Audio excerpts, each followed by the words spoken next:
Before you add another task to a tired day, pause. Feel the weight in your shoulders. Notice the small knot behind your eyes that you've learned to ignore. Listen to your breath, quick and shallow, as if even breathing needed to be efficient. Now consider a quiet, unsettling possibility. What if the hour you don't work is the hour that makes all the others finally count? What if more is not your path to more? What if less, chosen with courage, is the doorway you've been walking past? I know the ache of days that feel full and strangely empty at once, the alerts that stack like bricks, the tabs that promise progress and deliver distraction, the calendar that looks like certainty but feels like chaos. I know the guilt that rises when you even think about saying no, as if declining one request were a failure of love or responsibility. You have done so much. You have carried so much. You've tried every new tactic, squeezed minutes from mornings, chased the latest method, and still the feeling remains. You are tired in a way sleep can't touch. There is nothing wrong with you. You are not lazy. You are not behind. You are simply carrying branches that no longer bear fruit. Less can feel like a threat until we learn what less really is. Less is not indifference. Less is not escape. Less is stewardship. Less is the art of pruning living branches so the tree can feed its best fruit. Less is the courage to ask what truly adds life, and to let the rest fall to the ground without apology. When less is wise, more becomes possible. More clarity, more strength, more depth, more results that actually matter. And in that space, your work stops shouting and starts speaking. Ancient wisdom has been whispering this truth for a long time. There is a time for every kind of work and a time for setting the tools down. Order matters. Foundations come before walls and roofs. Guard the inner spring, because everything outside drinks from it. Counsel runs deep like water, and those who draw it out draw out direction. Commit your plans to the path of wisdom, and you will notice the scattered pieces begin to align. This is practical spirituality, not performance. It is the quiet confidence that life has a rhythm, that your soul is not a machine, and that excellence is impossible without alignment. Your brain knows this rhythm, even when your schedule refuses it. The part of your mind that plans and chooses, the steady conductor that lives just behind your forehead, tires when you force it to chase every bell and flare. Each switch of attention leaves a trace called residue. Those traces pile up like smoke in a room with no open window. Cortisol rises, the body waits for the next signal of threat, and your focus narrows to the urgent at the expense of the true. Meanwhile, small hits of novelty tug at your dopamine like sugar, bright for a moment and then gone, leaving the body a little more restless than before. You are not weak for feeling this. You are human, designed for intervals of stillness that let the mind consolidate and the heart remember why it is working at all. So let me say this clearly, with tenderness and with firmness. You are not behind, you are mis-sequenced. You are not scattered, you are overloaded. You do not need more hours. You need truer order. You do not need to become a different person. You need to become the person you already are. When you are undistracted, you know this person. They show up on your best mornings, when your first decision is quiet, when your first movement has meaning, when your first yes is clean. Less is how we invite that person back. Today, we will walk a path that honors both spirit and science, purpose and physiology. We will replace the noise of frantic activity with the music of chosen action. We will move from indiscriminate effort to deliberate sequence, from constant output to protected attention, from noise to a stillness that multiplies clarity, from scattered ambition to covenant focus. Not as theory, but as practice. Not as pressure, but as freedom. You will not be asked to become hard on yourself. You will be invited to become faithful to what matters. Before we continue, make a small agreement with yourself. Breathe slowly, 4 counts in, 6 counts out. Unclench your jaw. Let your shoulders drop. Place both feet on the floor and feel the ground hold you. This is not wasted time. This is how attention returns to the body that carries it. Take a sheet of paper or open a blank note, and at the top, write a single sentence. I will exchange one low-yield yes for one high-yield yes today, not tomorrow, not someday. Today, you are not promising to do everything. You are choosing to do the right thing with the energy you actually have. You may feel a resistance rise as you hear these words. The mind will whisper, if I slow down, I'll fall behind. If I do less, I'll be less. That voice learned to measure worth by motion. Be gentle with it. Thank it for trying to keep you safe. Then ask it a better question. What if doing less is how I finally become present enough to do my best work? Notice how your ribs loosen when you ask a kinder question. Notice the warmth returning to your hands. Awareness is already changing your state. Awareness is already creating space. Imagine a builder in an ancient city laying stones faster and faster, proud of the speed, blind to the lean of the wall. Imagine the day sunlight reveals the angle and the builder finally lifts a plumb line to the work. The line does not accuse. The line does not shame. The line simply tells the truth, and the truth makes every next stone wiser. In the same way, less is your plumb line. Less shows you where the wall bends. Less tells you where to stop adding and start aligning. This is not about doing nothing. This is about doing the next thing true. There will be moments, even in this next hour, when an urge surfaces to rush ahead. Let those urges pass, like birds crossing a wide sky. You do not have to follow each one. You are learning to watch them from the ground of your attention. With practice, the space between impulse and action will widen. In that space, your values breathe. In that space, you will remember why you began. In that space, you will choose. As we move forward, hold a simple rhythm in your body. Less to see more, less to feel more, less to choose better, less to create deeper. Let the words sink past the thinking mind into the place that carries your days. You are not here to perform productivity. You are here to become precise with your life. The world does not need your constant motion. The world needs your considered contribution. Let this be the beginning. Not of another sprint, but of a reordering. Let it be the moment you step out of the crowd, set down what is not yours to carry, and take up what is. Feel the lift in your chest when you picture one task done well, at the right time, with a quiet heart. Feel the relief of knowing that wisdom will ask you to subtract before it asks you to add. Feel the steadiness that comes when your inner spring is guarded and your outer work flows from that guarded place. We will walk slowly enough to understand and clearly enough to act. We will honor your limits as the very space where excellence grows. And when the hour ends, you will not feel wrung out. You will feel aligned. Take one more breath. Let it be generous. Let it tell your nervous system the truth. You are safe to choose less so you can finally live more. There is a kind of tired that sleep does not fix. It lives in the shoulders and behind the eyes. It shows up in the way the day begins, already crowded. It speaks in lists that never end, and in the quiet shame that arrives whenever the word no rises to the lips. Many people carry this weight and imagine the answer is more effort, more systems, more hacks. Yet somewhere under the noise, there is a gentle suspicion that more of the same cannot deliver a different life. This is where the paradox begins. The possibility that subtraction is not a loss, but a lever. Imagine a vineyard at the edge of morning, rows of vines reaching for the pale light. A worker walks the path with a steady hand and a careful eye. He does not cut the dead wood alone. He trims living branches. He removes what looks good, but steals strength from what could be great. The vine resists nothing. It does not bargain. It yields to the wisdom of the season so that sap can move toward the clusters that matter most. Later, the sun climbs and the vineyard looks smaller at first glance. But come harvest, the fruit is heavy and sweet, less surface, more substance. This is the quiet arithmetic of pruning. Productivity is not the same as movement. A day can be busy and barren. A week can be full and fruitless. The body knows this difference long before the calendar admits it. The chest tightens.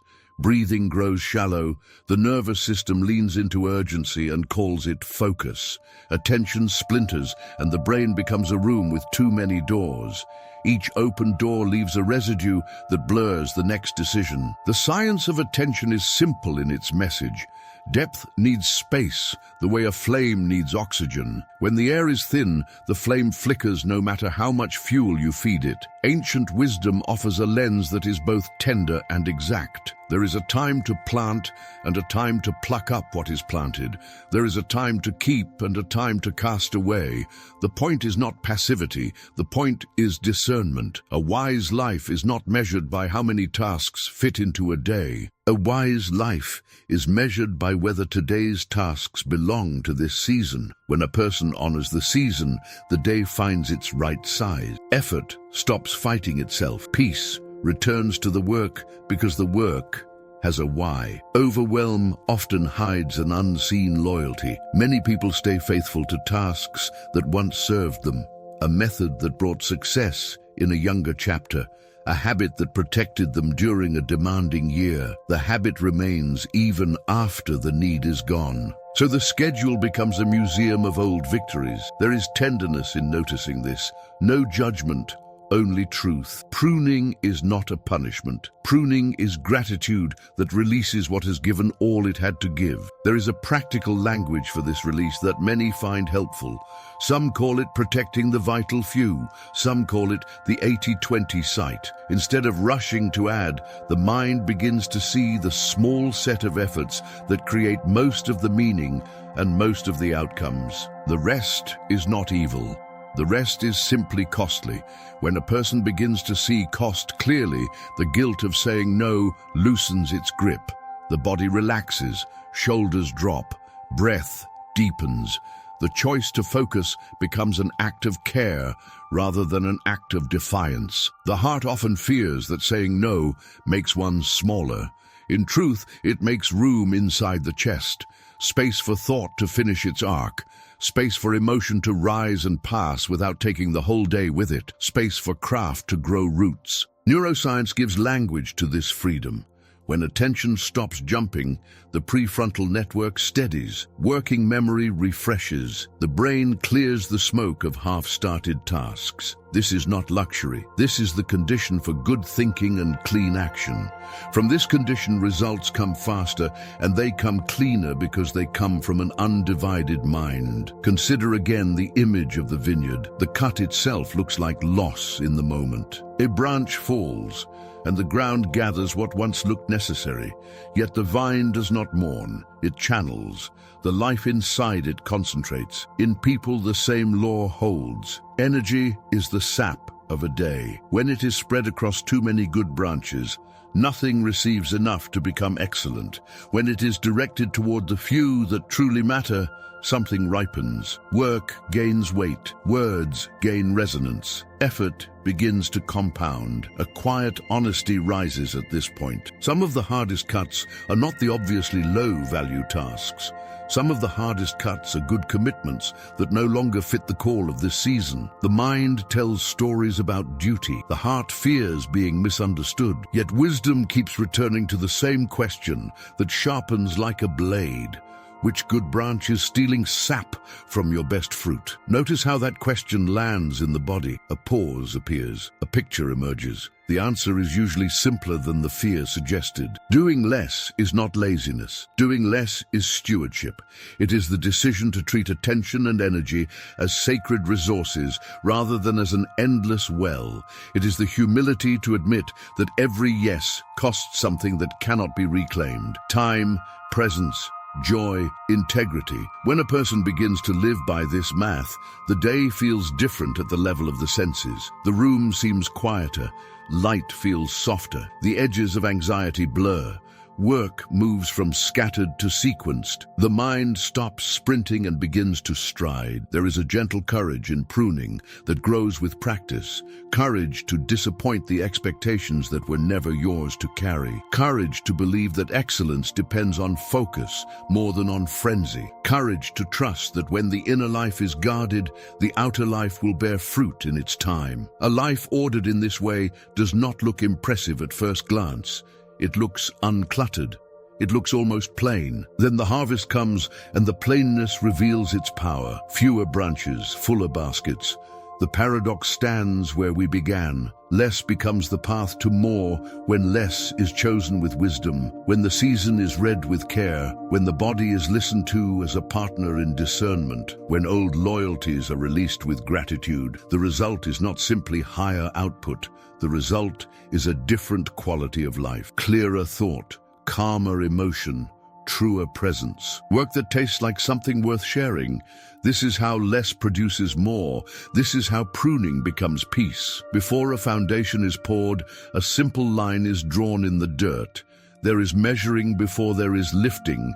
Quiet preparation before the first stone meets the ground. Rushing feels like progress because the body tastes motion and calls it momentum, yet the wall leans when the order is wrong. The day works the same way. When beginnings are scattered, endings grow uncertain. When beginnings are clean, effort gathers into a single stream and carries the work farther than force alone ever could. Many days start inside a storm of small pings and requests. A hand reaches for the screen, and the morning's clarity cracks into fragments that never rejoin. Each fragment calls itself urgent. Each fragment promises that it will only take a moment. Soon, the mind is stretched thin across threads that tug in opposite directions, and the body feels like a house with too many doors left open to the wind. The hours move, yet nothing of weight settles. There is a gentle law at work in the brain that explains this blur. Every switch costs a toll. A trace of the last task lingers and clouds the new one. The conductor behind the forehead tires when it is asked to change songs every few breaths. Chemistry follows attention. Novelty jolts. Commitment steadies. When attention is given to one meaningful sequence, the mind begins to warm the way sunlight warms a room with the curtains pulled wide. The warmth is subtle at first, then unmistakable. Ancient wisdom has always honored this order. Prepare your field outside, then build your house. First the groundwork, then the visible structure. First the root, then the fruit. The language is simple and so exact that it almost feels obvious. Yet most pain in the work of a day comes from reversing it. Doors get hung on walls that have not yet found their square. Paint dries over a surface that was never sanded. Later, there is a return to fix what speed created. Later, the cost doubles. Picture a craftsman at dawn. The tools are placed within reach. The plan rests beside the cedar board. There is stillness. Not because nothing is happening, but because everything is aligned. When the blade finally meets the wood, the cut is clean. One cut like that carries more strength than 5 rushed passes that fight the grain. The same principle lives inside a calendar. A single well-chosen opening move changes the physics of the next several hours. The rest of the day feels different because the first stone was set true. Order gives the nervous system a message that speed never does. It tells the body there is enough time for what matters, and this message lowers the inner noise. Breath deepens, shoulders soften, focus stops bracing and starts flowing. In this state, the mind can enter depth, and depth brings a quiet kind of speed that does not look like rushing. Work completes itself with fewer stops and starts.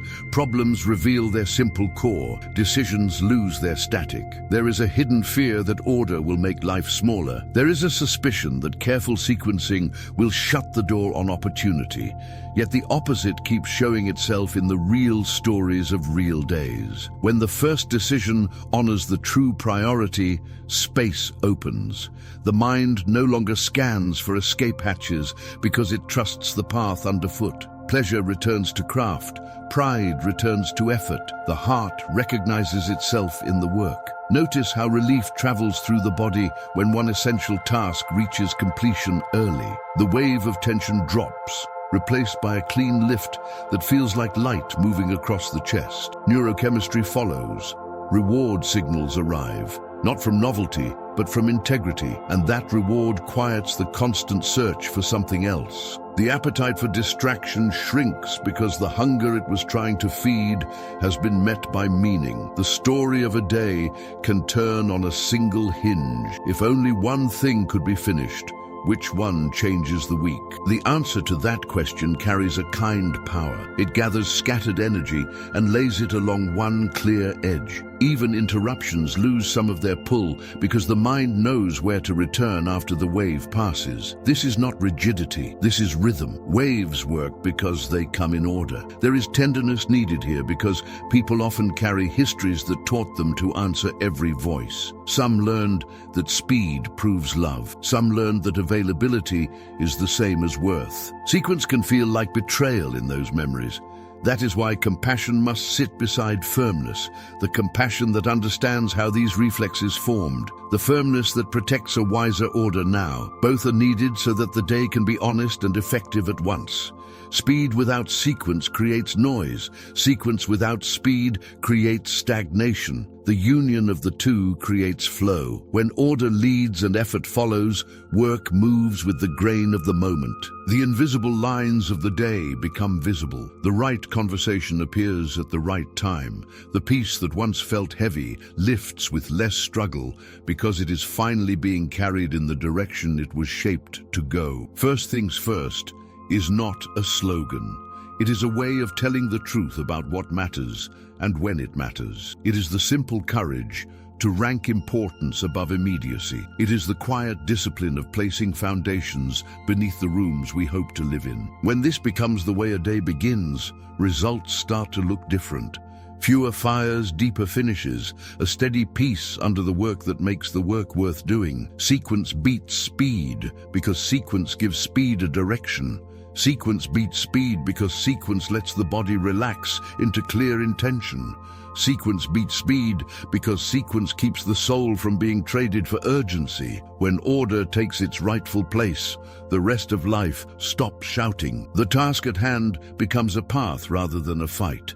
And the person walking that path begins to feel like themselves again. There is a moment in many days when the light in the room feels colder and the air feels thinner. The mind is present but scattered. The eyes skim and do not land. Nothing is wrong that anyone can see, yet something vital has slipped a little out of reach. This is not a failure of character. This is the plain physics of energy. Your attention is the current that brings power to the work of a day. And when that current is drained or divided, even simple tasks begin to feel heavy. The body knows it first. Shoulders creep upward, the jaw tightens, breathing shifts to the upper chest.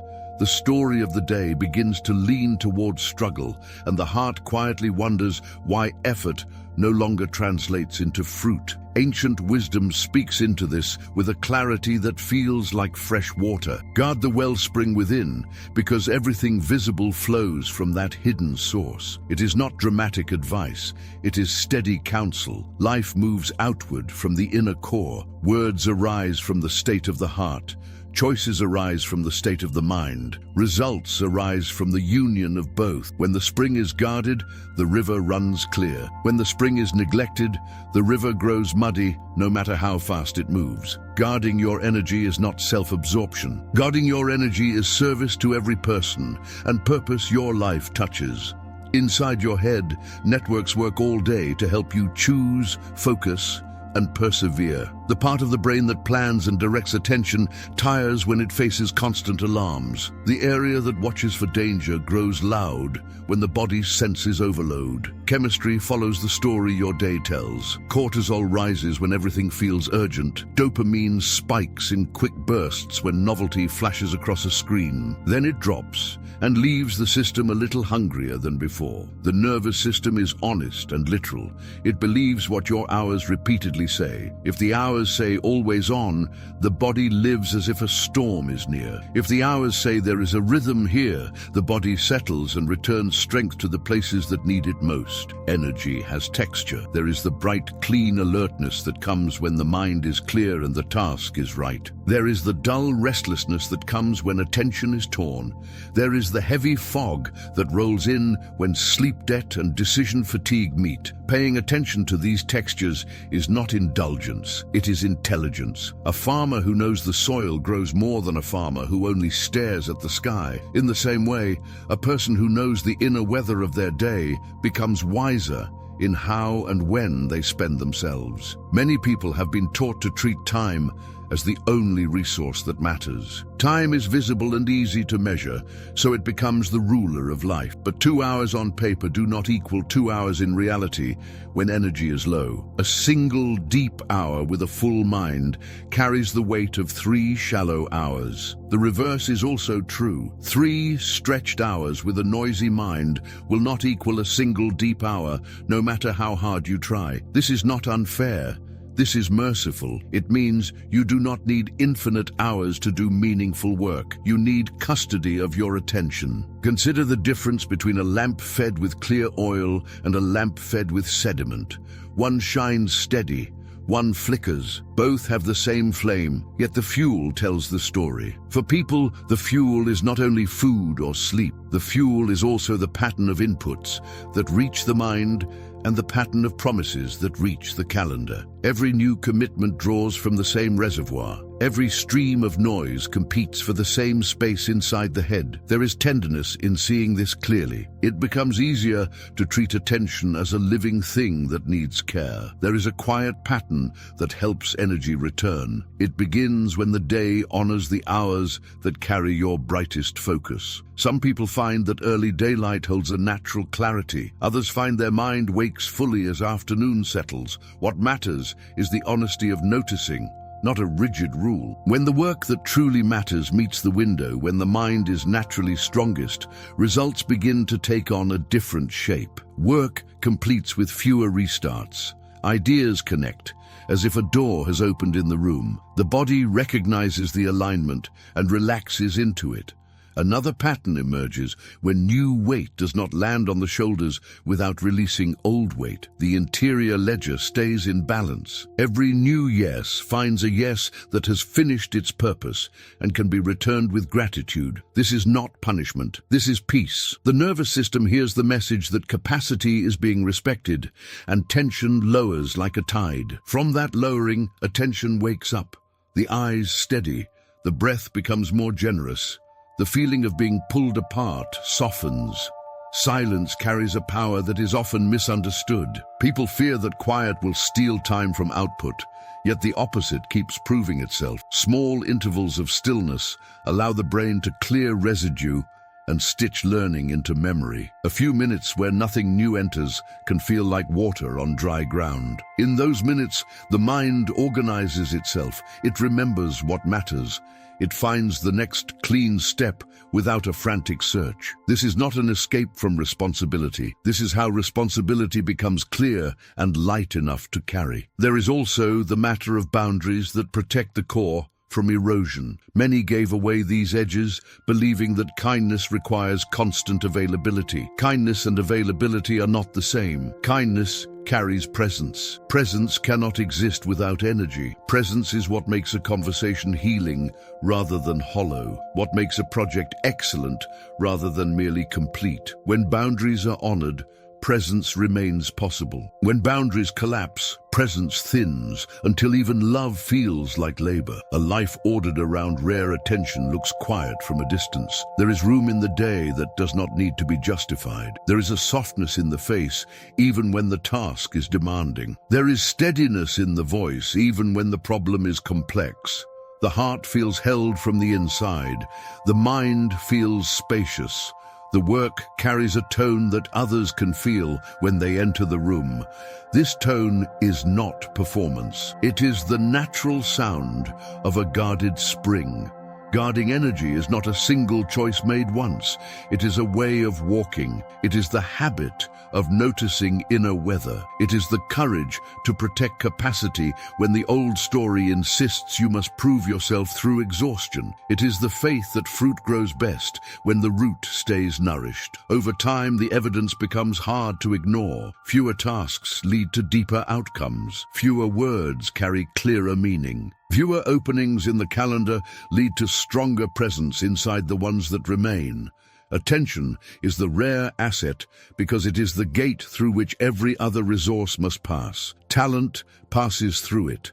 Time passes through it. Relationships pass through it. Without attention, each of these is scattered. With attention, each of these becomes focused light. Let the day tell this truth in a steady voice. Let the body learn that it is safe again. Let the inner spring run clear so that every outer work can drink and live. There is a quiet many people fear. The room grows soft, the noise recedes, the hands are still for a breath longer than habit allows. In that breath an uneasiness rises, a small tremor that asks for a screen or a sound to fill the space. Yet beneath that uneasiness lives a deeper truth. Clarity does not grow in the storm. Clarity grows where wind calms and dust settles. What looks like a pause from the outside is often the hidden workshop where direction is shaped. Ancient wisdom has always honored this depth. Counsel lies in deep waters, and understanding is drawn up with patience and care. The image is not of frantic search, but of a steady hand on the rope. A bucket lowered into dark quiet, then lifted with something clear enough to drink. Stillness does not delay your life. Stillness brings your life into focus. In the hush, motives return to their right size, fears lose their echo, and the next step begins to show its outline. The body knows how to meet this quiet when given a chance. Heart rate drifts toward a steadier rhythm. Breathing lengthens and warms the chest from the inside. Muscles loosen their grip on imaginary emergencies. The nervous system reads the silence as safety and releases energy that urgency had locked away. This is not mystical alone. It is merciful biology. When threat signals lower, attention returns to the places that can use it well. The mind also changes its work when the noise fades. The parts that chase alarms grow less dominant. The parts that connect ideas and sense patterns rise to the surface. Memory unknots, insight stitches fragments together that once felt unrelated. Names return, options widen. What felt like a wall begins to reveal a doorway. People often describe this shift with simple phrases. I can see again. The fog lifted. The solution was obvious once I stopped trying to force it. The content of their day has not changed. The state of their mind has. There is a tenderness here because many learned to mistrust silence. For some, quiet was linked with loneliness or criticism or the fear of not doing enough. So the reflex to fill space is old and protective. That reflex deserves respect. It kept you moving in seasons that were hard. Now a different season is asking for a different protection. Not the protection of noise, but the protection of presence. Presence requires room. Presence asks for intervals where nothing new enters so that what already lives in you can rise to the surface. Think of midday when the sun stands high and shadows shorten to thin lines. That hour holds a natural reset in the body. A few simple minutes with no inputs can feel like water on a dry field. Thoughts finish their unfinished arcs. Emotions that had been circling finally land and move through. You return to the work with fewer edges and more center. This is why silence multiplies clarity. It removes the grit that grinds the gears of attention. It restores the smooth movement that makes progress feel possible again. Quiet also reveals motives with a gentleness that noise never offers. In silence, you can hear which desires are honest and which are echoes of someone else's expectation. You can hear whether a goal is still alive or whether it has become a memory you are trying to keep breathing. You can hear where envy has made a home and where gratitude wants to move in. None of this requires judgment. It requires a listening that is patient and kind enough to tell the truth without wounding the heart that is learning it. There is a rhythm to a week that honors this listening, a slow hour where the life of the last days is laid out on the table of attention, not to perform a ritual of blame, to notice, to name what gave life and what drained it, to release what does not belong to the coming days, to bless what will return. People describe the result with words that sound simple and strong. I am lighter, I am clearer, I am ready. The tasks have not changed. The spirit meeting them has. Stillness is not an argument against action. Stillness is the condition for wise action. A builder who studies the line gains inches of accuracy that a hurried hand cannot buy. A musician who listens between the notes finds the timing that carries a room.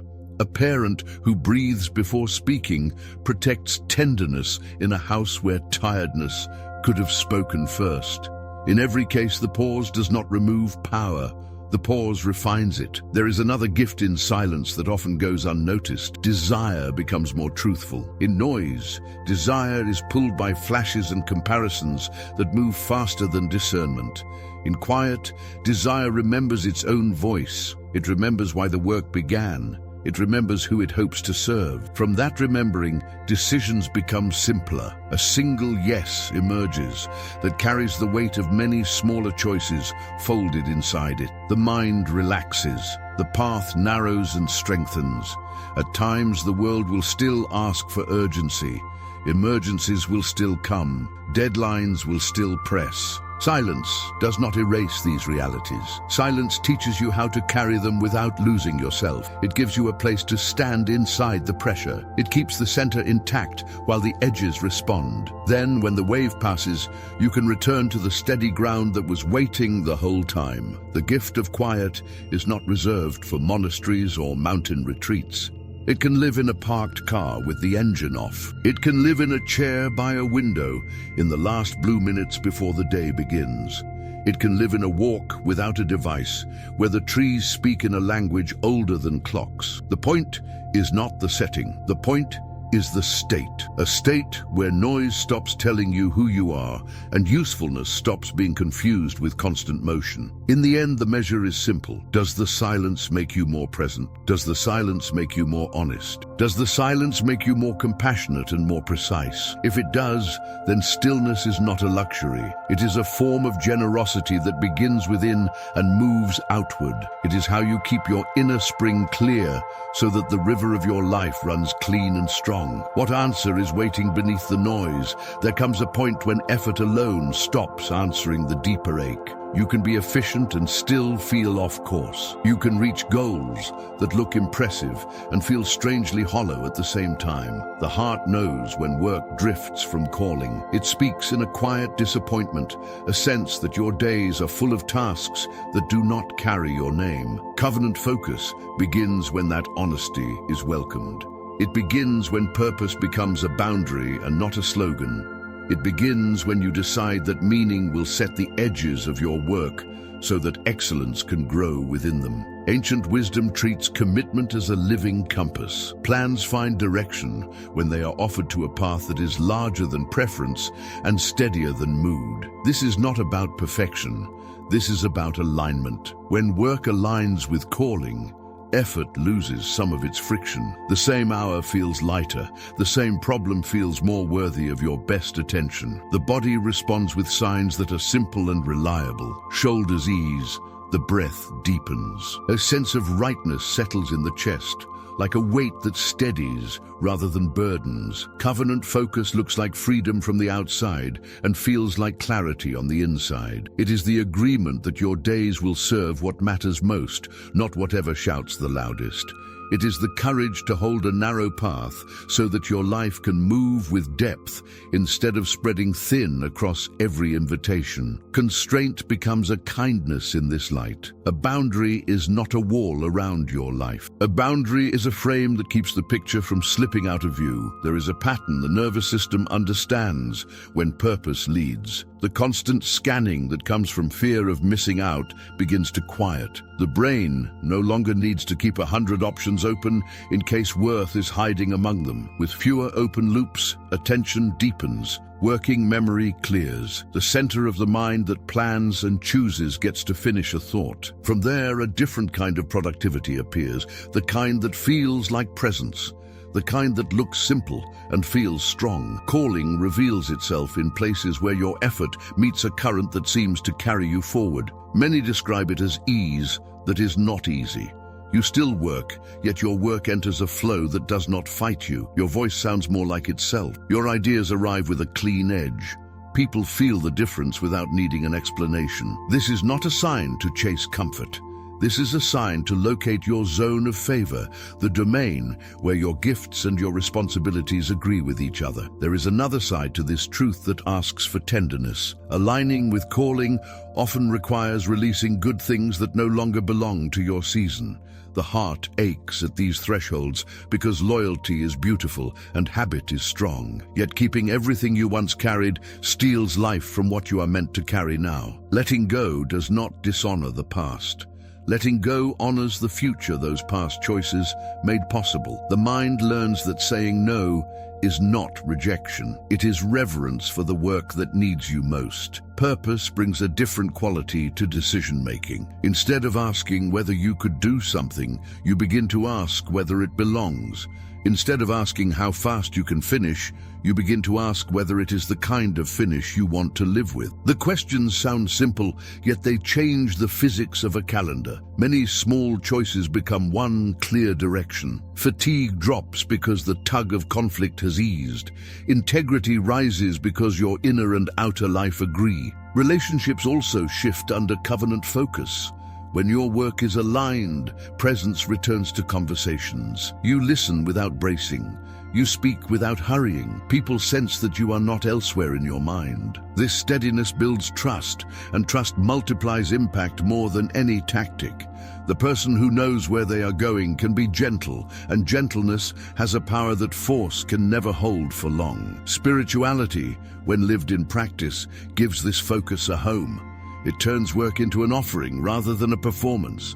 It turns results into fruit rather than proof. The inner posture changes from pressure to faithfulness. You become responsible for your part and release the parts that were never yours to control. Anxiety loosens its grip because your value is no longer rented from outcomes that rise and fall with the weather of a week. Neuroscience meets this posture with a nod. When values are clear, the brain's control systems spend less energy on conflict and more on execution. The alarm centers quiet because your map is not shifting every hour. The reward system stops chasing novelty and starts responding to progression within a meaningful path. Motivation becomes steadier and less brittle. You are no longer negotiating with yourself at every turn.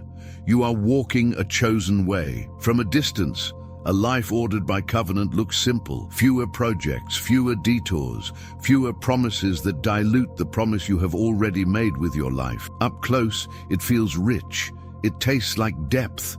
It sounds like a voice that has found its pitch. The days line up not because you control them, but because you have committed them to a purpose that can hold them. What will you gladly do at 70, and what will you never miss? In an old hill city, where mornings smelled of cedar and dust, a builder rose before first light. He was known for speed. Walls rose under his hands like wheat after rain. People praised the pace, and he drank the praise like water. He worked while the streets were still blue with dawn, and he worked until the lamps leaned towards sleep. Stone on stone, brick on brick. The outline of a temple took shape, and the city marveled at how quickly the sky found new edges. But every evening, when the wind cooled and the shadows lengthened, the builder felt a quiet unease settle behind his ribs. He could not name it. He swept the ground of chips and lifted his chin, and told himself that progress was its own proof. Yet the unease returned each night, as if it had memorized his path home. On the 7th week, a traveler passed through the square and watched the work with a long, patient gaze.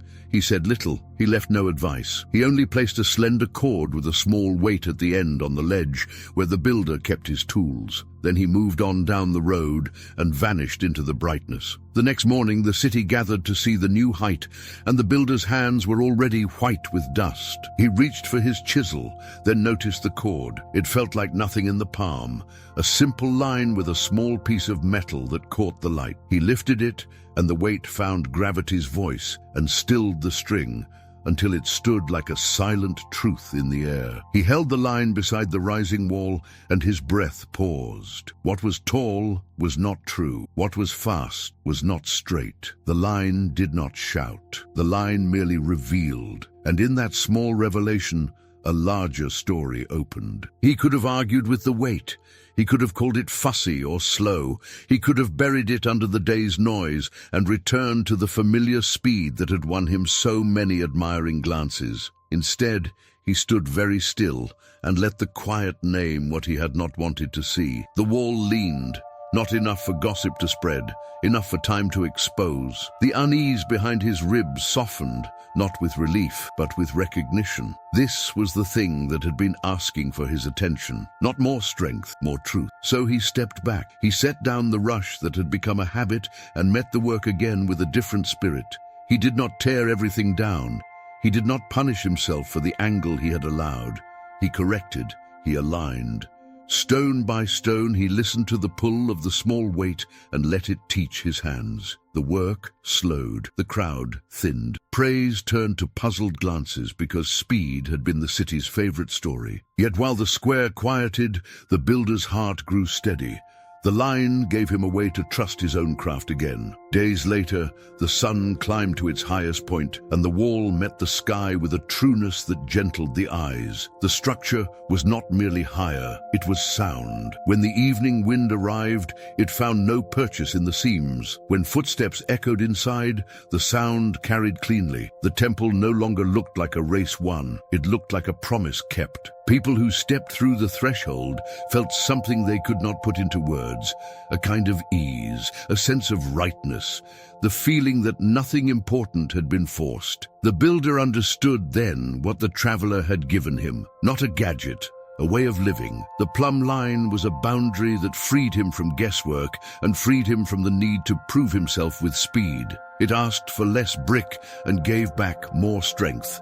It asked for fewer gestures and gave back more grace. It asked for smaller corrections earlier and saved larger repairs later. Constraint became a form of mercy that protected both the work and the worker. He began to see plumb lines everywhere, in the way the morning was best when it began with one clear choice, in the way his energy held when he honored the hours that carried his brightest focus, in the way silence clarified motives before words were spoken, in the way his yes found weight when it stood beside a faithful no. Each was a chord with a weight, a simple device that brought what was invisible into view. Each rescued him from the drift that praise and hurry had hidden. Years passed and people forgot the pace at which the temple first rose. They remembered the feel of standing inside it. They remembered how their breath found space and their shoulders lowered without trying. They remembered how the light found the right angles and rested there. Children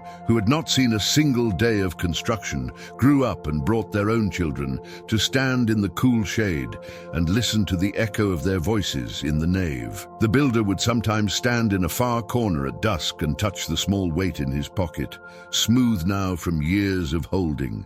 He would smile at the quiet fact that the tool no one noticed had shaped the house everyone loved. There is a lesson that moves beyond stone and cedar. Speed alone makes a crowd lean in. Truth makes a life stand up. The line that tells the truth is rarely loud. It is often humble, often simple, often still. It is the question that reveals which efforts are loyal to your calling and which are borrowed from someone else's urgency. It is the rhythm that keeps your days from tilting under the weight of every request. It is the listening that returns when noise has spent itself. It is the clarity that remains when you refuse to measure worth by motion. The builder never met the traveler again. He did not need to.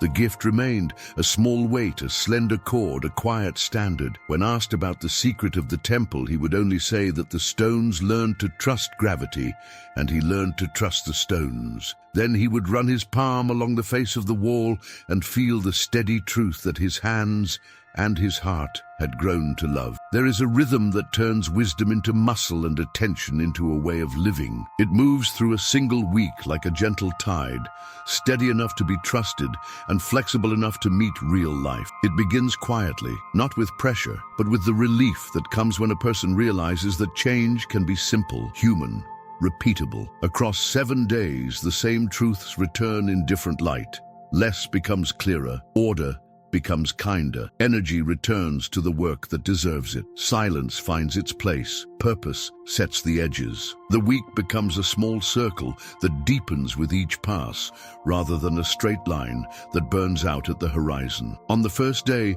the story turns to pruning. The heart notices where effort spreads itself thin and where life concentrates. The mind studies its own habits the way a gardener studies a vine at dawn. Good branches come into view that no longer feed the fruit of this season. The body feels the honesty of release, the way a room feels different when clutter leaves. What looked like loss becomes space. What looked like discipline becomes comfort. The air seems easier to breathe when fewer competing yeses pull at the ribs. On the second day, sequence rises to the front. Mornings narrow their beam, and the first move of the day begins to carry weight that shapes the hours that follow. There is less rushing and more lining up. The nervous system hears the message that purpose leads.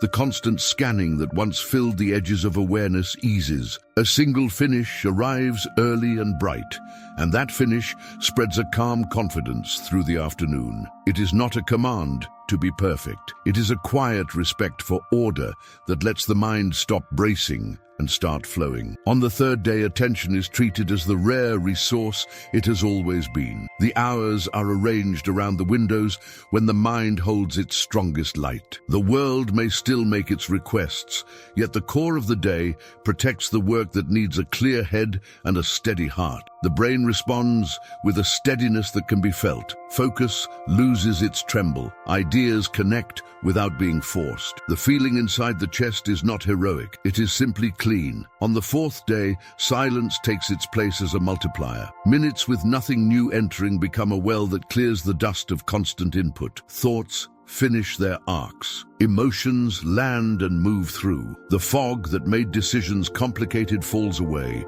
People often describe the sensation in simple words that carry weight. The room feels larger, the breath feels deeper, the next step feels obvious. In those minutes, the inner world stops chasing and begins to gather.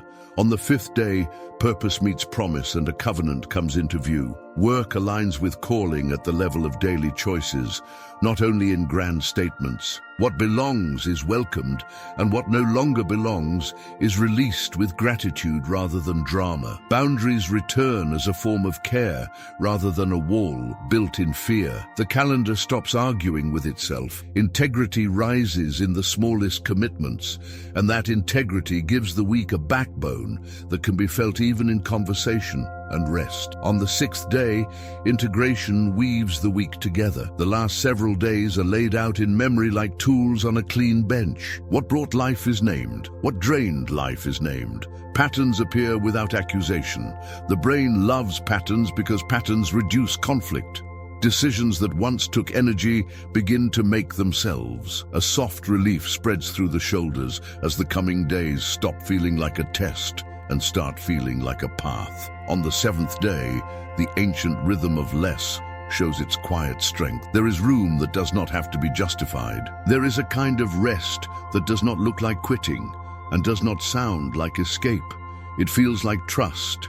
It feels like a field that has lain fallow and now holds the memory of rain. In that stillness, perspective returns. Gratitude grows roots. Desire remembers its honest voice. The next week waits nearby, not as an enemy to outpace, but as a friend to walk with. This simple circle of days does not ask for flawless performance. It asks for faithfulness to a wiser way. Each pass through the week strengthens the pathways that carry attention and peace. The mind finds it easier to focus because focus is no longer fighting for oxygen. The heart finds it easier to care because care is no longer confused with exhaustion. Results begin to compound in the same way a well-tended vineyard yields heavier fruit over time. Less effort is wasted. More effort lands where it matters. There is a texture to life when this rhythm takes hold. Rooms feel calmer even when the work is complex. Conversations hold more presence even when time is short. The face softens and the voice steadies. The nervous system reads the environment as safe enough to think and brave enough to create. You can hear it in the way silence is no longer awkward. You can see it in the way the day makes sense from the inside out. The week becomes a promise, kept to yourself and to those you serve. Not a rigid plan, but a living covenant that honors the season you are in. Over time, the difference is unmistakable. Fewer tasks lead to deeper outcomes. Fewer words carry clearer meaning. Fewer distractions steal hours that could have become something beautiful. The practice remains small and human. The harvest grows large and generous. This is how a daily plan turns into a daily peace. The path has been quiet and it has been honest. A life that once felt crowded now feels possible. The day that once began with a jolt now begins with a line drawn in soft earth. Subtraction has shown itself to be a lever rather than a loss. Sequence has given speed a direction rather than a demand. Energy has been treated as a spring worth guarding, rather than a tank to be drained. Silence has become a workshop rather than a void. Purpose has learned to set edges so that love and craft can live within them. You can feel the difference in the body before the mind finds all the words. The air seems warmer around the ribs. The eyes rest more easily on what matters. The jaw unclenches without effort. The nervous system reads the new story and believes it. This hour is no longer a test of endurance.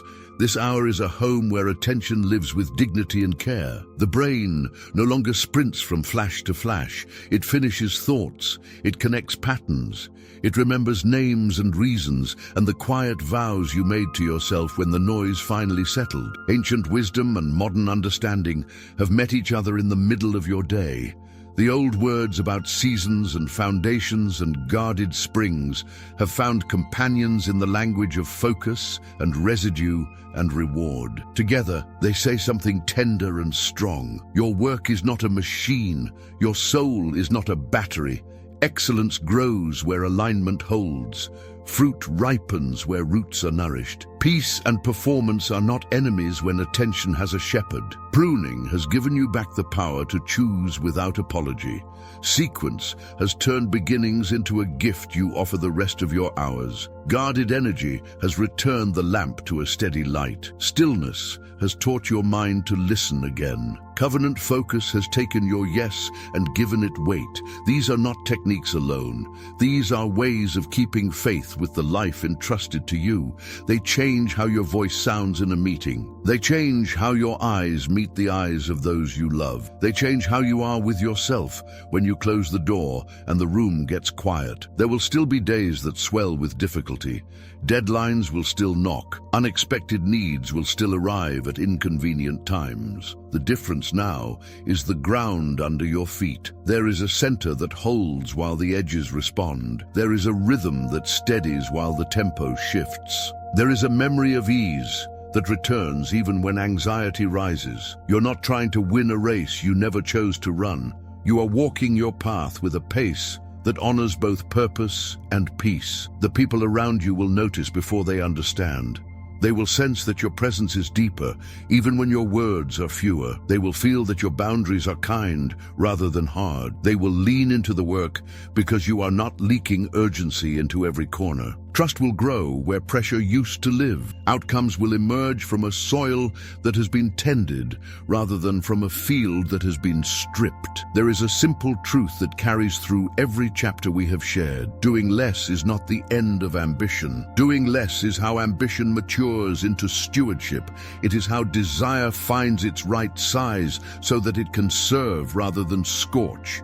It is how time stops being a chase and becomes a canvas. It is how effort stops being a flinch and becomes a craft. The fruit of this truth is humility and strength living in the same room. As this hour draws to a close, notice the clarity that remains. Notice the dignity that returns when your attention is treated as rare. Notice the quiet pride that rises when your work and your calling recognize each other. These are not fragile states. They are not dependent on perfect circumstances. They are the result of alignment practiced in small ways and protected with gentle courage.